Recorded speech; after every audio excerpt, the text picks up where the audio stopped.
actually walked.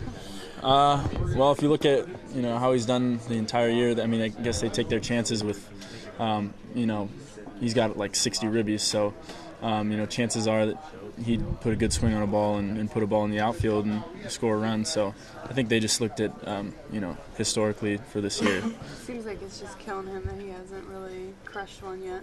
Yeah, it'll bug a player, when you're not hitting very well.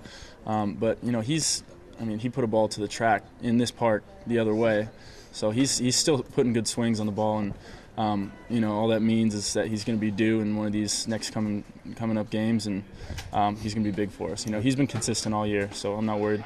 How good was Matt tonight? I'm sorry? How good was Boyd tonight?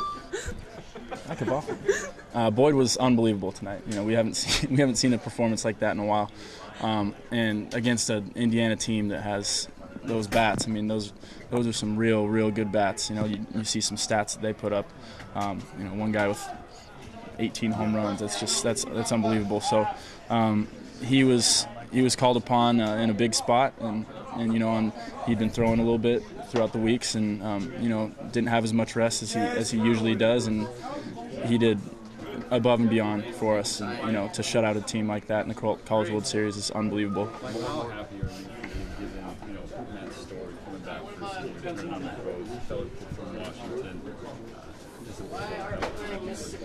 I mean, I'm just ecstatic for him, and he deserves everything that he gets from this experience. And he made a decision that he thought he could prove himself that he was better than people thought he was last year, and he came back and he did it with flying colors. So yeah. You out in the field tonight, there wasn't a whole lot of action because he was dealing with it.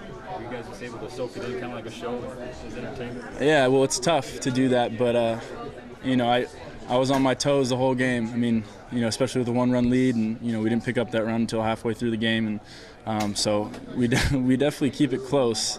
And I was on my toes the whole time, but yeah, I mean, Boyd was just so good that it just almost felt like he didn't even. He was really going to be in control. I mean, I'd say probably second inning, first time through the lineup. I mean, he was just dominant. He already had 5, 6 strikeouts, and nobody was even close. So when we came into the dugout after the innings, we just we talked about it, and we're like, we just need to put up a few runs, and Matt's going to do his thing, and kind of relax, take it easy, have good at bats, and then the runs will come. And did that for one inning, and their pitcher was very good, and it was tough to put up runs, and so and props to their pitcher. I mean, their pitcher was really good tonight too. What was he doing? We're real excited. Yeah, I mean,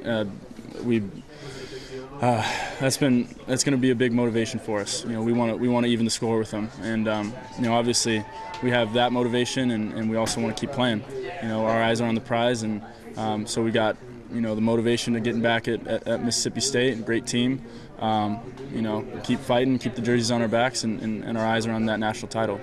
What was Sleeger's doing to you besides being 6'10"? Well, he had a little sneaky fastball. I mean, he was throwing probably 87, 89, and it kind of snuck up on you. And the beginning of the game, he was just throwing fastballs, and he was comfortable going inside on us. And then towards the end of the game, he all of a sudden pulled out this great changeup that none of us had seen the whole game. So, I mean, if you can just throw fastballs the first half of the game and only give up one run, you're a pretty special pitcher. You can put the ball where you want, and then he comes out with that changeup at the end. He did a great job keeping us off balance and only giving us one run.